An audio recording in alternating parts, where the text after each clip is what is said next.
guddiyo ka tirsan baarlamaanka Hirshabelle ayaa kulan xaguureysi la qaatay qaar ka mid ah bulshada ku nool magaalada Beledweyne ee dalka Soomaaliya.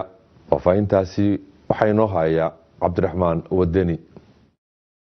saddexdan guddi ee kala ah guddiga caafimaadka iyo waxbarashada, guddiga amniga iyo arrimaha gudaha, guddiga garsoorka iyo cadaaladda ayaa maanta kulan waxa ay la qaateen qaar ka mid ah bulshada ku nool magaalada Beledweyne ee gobolka Hiiraan, iyadoona ujeedka kulankan uu ahaa su'aalo iyo waliba wada tashiyo ay sameeyeen bulshada Beledweyne iyo mudanaasha baarlamaanka dowlad goboleedka Hirshabelle ee ka socday guddiyada golaha wakiilada ee muddooyinka ayna soo dhaafnay howlaha shaqo ee ku aadan dardargelinta ka waday magaalada Beledweyne ee gobolka Hiiraan.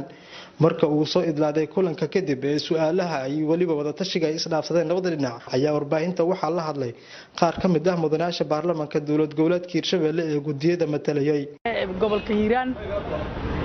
waxaan u imaanay anagoo xildhibaano ah saddex guddi kormeer inaan sameeyay korjoogteen meelo badan aan soo kormeernay. waxaan ku faraxsanahay inaan xog iska qaadanay deegaankii dadka deganay iyo maaragtay mas'uuliyiintii nabadoonnadii kulli waxbarashadii amniga wax walba ka hadalnay.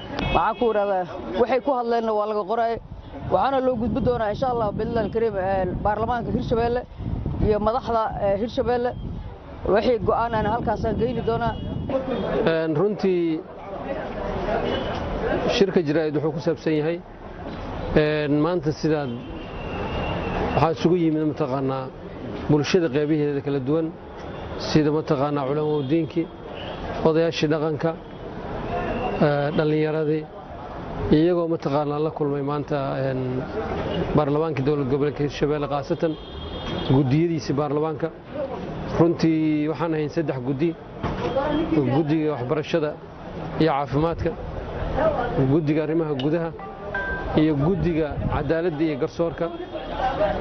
waxay yimideen waxay ahayd mataqaanaa korjoogteyntii ama mataqaanaa shaqada iyagu ay lahaayeen. waxaana baarlamaanka waxyaabaha uu qaabilsanaa waxay ka mid tahay matalaadda shacabka inuu matalo, baahiyadooda dhageysto, xaaladooda iyo waxay ku sugan yihiin mataqaanaa uu la socdo korjoogteeyo. kulankan ayaa qayb waxa uu ka ahaa kulamo guddiga joogtada ee golaha wakiilada dowlad goboleedka Hirshabelle maalmihii ay soo dhaafnay ay ka sameeyeen magaalada Beledweyne ee gobolka Hiiraan.